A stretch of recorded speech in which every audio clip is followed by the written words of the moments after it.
seja, eu sou originário de uma comunidade pobre, à beira-mar, no Solar do Unhão, hoje conhecido como Solar do Unhão, mas à época era Rua Desembargador Castelo Branco.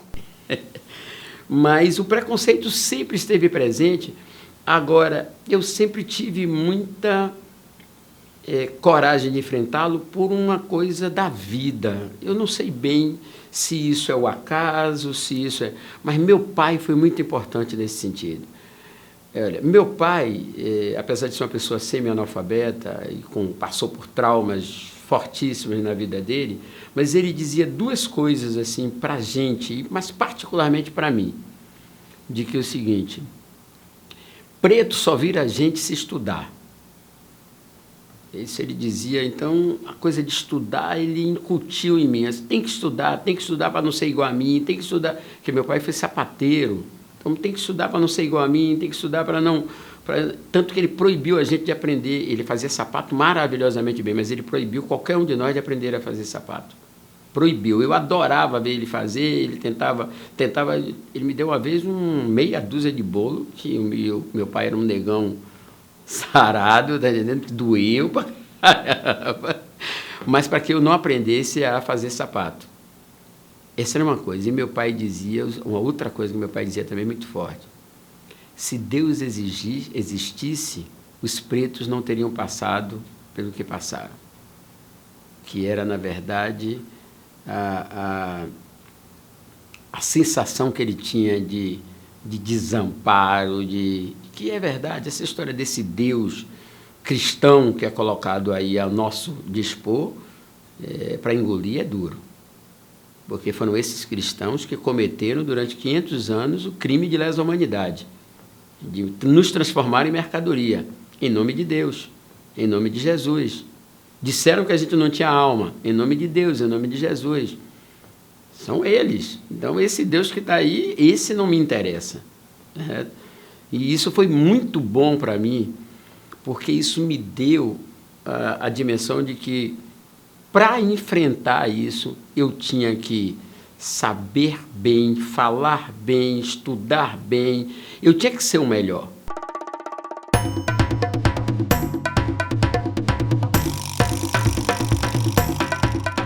Teve um episódio, vale a pena contar esse, no governo de Valdir, que foi interessantíssimo.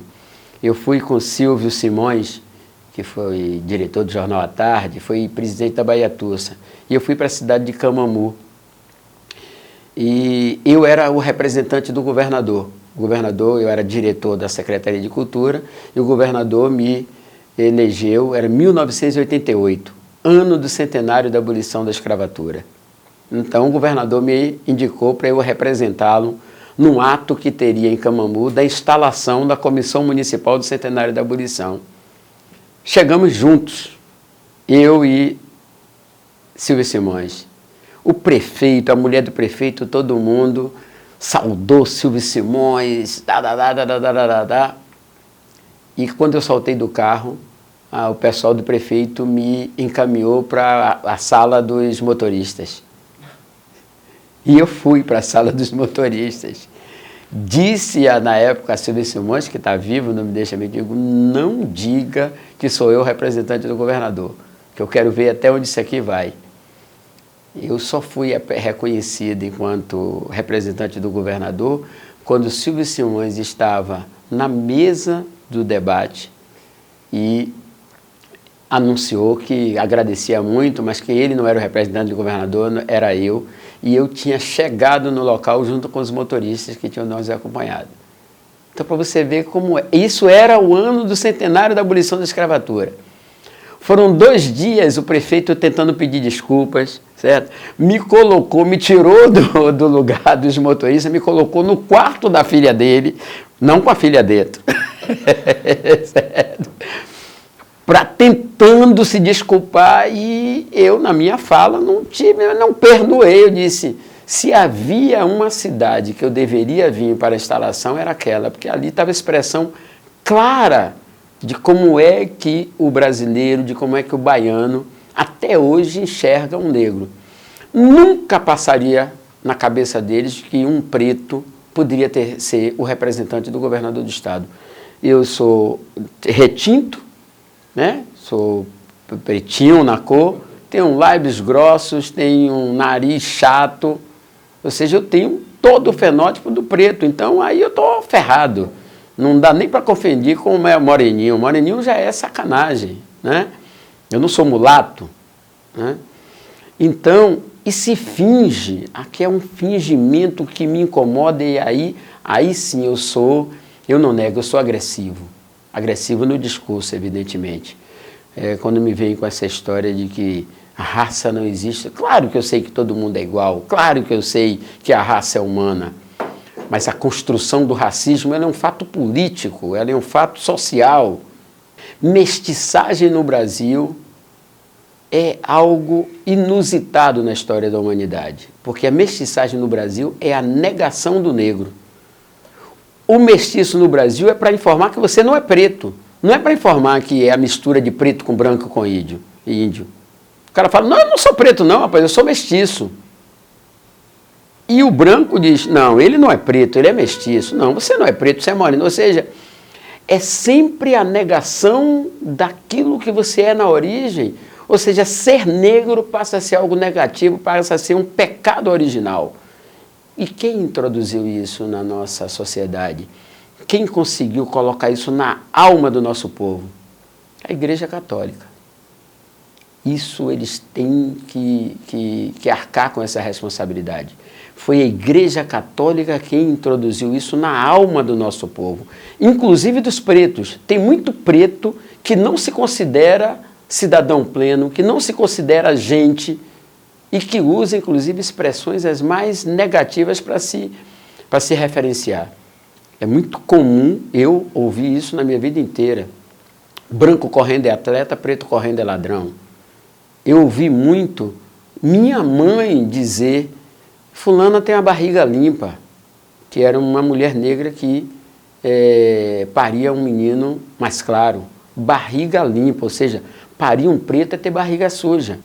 A igreja teve um papel fundamental nesse aspecto. A Igreja Católica, e eu digo isso sem o menor problema de dizer que sou anticlerical, não sou anticlerical, aprendi a respeitar as religiões todas, coisas que os cristãos não aprenderam até hoje. Está aí a prova dos neopentecostais, que tentam demonizar, satanizar, desqualificar as religiões de matriz africana de uma forma arrogante, autoritária, como se a única verdade existente fosse a judaico-cristã, né? Como se a história da humanidade não contasse com a colaboração, contribuição e presença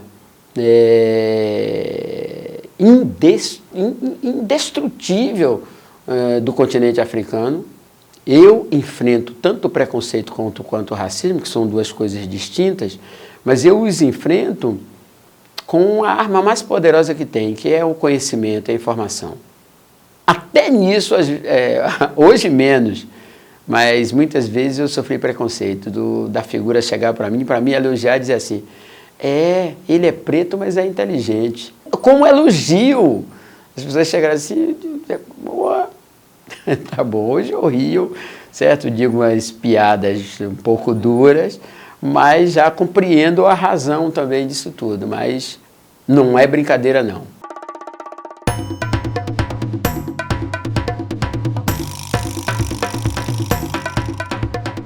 E o Olodum me atraiu exatamente por ser um bloco que tinha um ritmo fantástico, porque eu já gostava de reggae, e eu gostava, e o samba reggae, pô, aí foi a fome com a vontade de comer.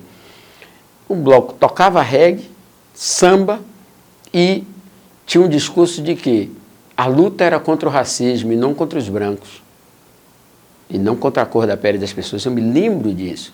E isso ainda tinha um outro detalhe na época, era no Pelourinho, e eu conheci o Pelourinho desde os 5 anos de idade.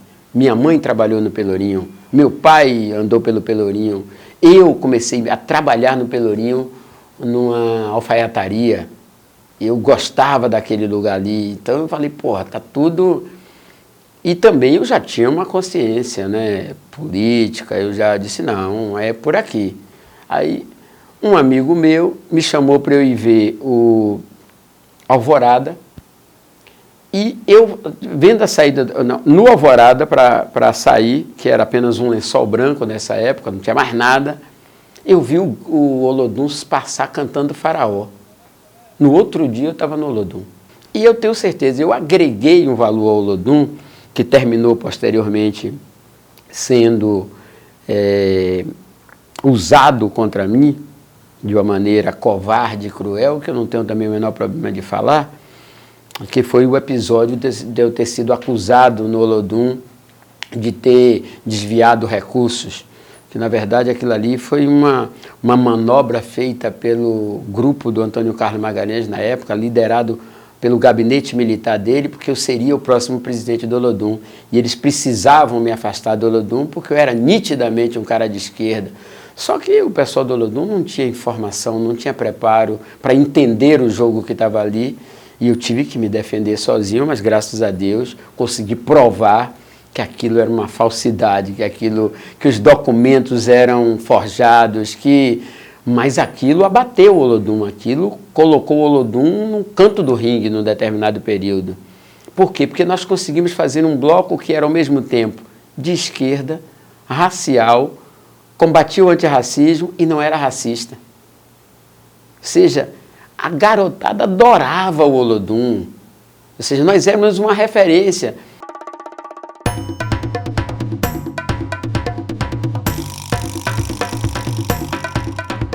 Porque Gil foi de uma parceria, foi de uma generosidade, foi de uma sabedoria, tanto enquanto ministro, quanto no trato dessa questão, que ele praticamente me chancelou para que eu pudesse ampliar e realizar a política cultural de valorização, né, da cultura negra via Palmares.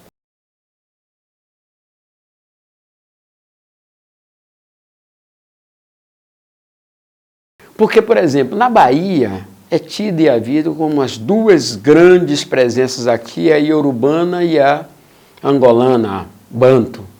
Isso não é verdade. Você tem aqui uma presença muito mais ampla, muito mais variada do que isso. E ao você descobrir isso, o que é que ocorre? Você vai descobrir que muitas das influências vêm de distintas regiões e ao mesmo tempo você vai descobrir que o tráfico negreiro se dava com uma amplitude muito maior e com um investimento muito maior. E quem era que fazia esses investimentos? Isso era um grande negócio, isso não foi um acaso. Inúmeras famílias baianas participaram disso, que estão aqui hoje na Bahia. Hoje, você não vê falar, por exemplo, que a família Catarino foi traficante de escravos e que enriqueceu na Bahia assim. Enriqueceram. A Bahia é o local onde mais recebeu escravos em toda a história da humanidade. É aqui nessa terra. Se a escravidão é um crime de lesa humanidade, se o tráfico negreiro é um crime de lesa humanidade, aqui na Bahia nós temos os maiores criminosos da história da humanidade. Aqui nessa terra. Que estão os seus descendentes vivos, dialogando com a gente, como se nada tivesse acontecido e dizendo para a gente, não tem nada a ver com isso. Como que não tem nada a ver com isso? Aqui, até início do século XX, se traficava escravos nas costas aqui da cidade de Salvador, com uma praia que a gente tem um nome que a gente não sabe, a Praia do Cheganego.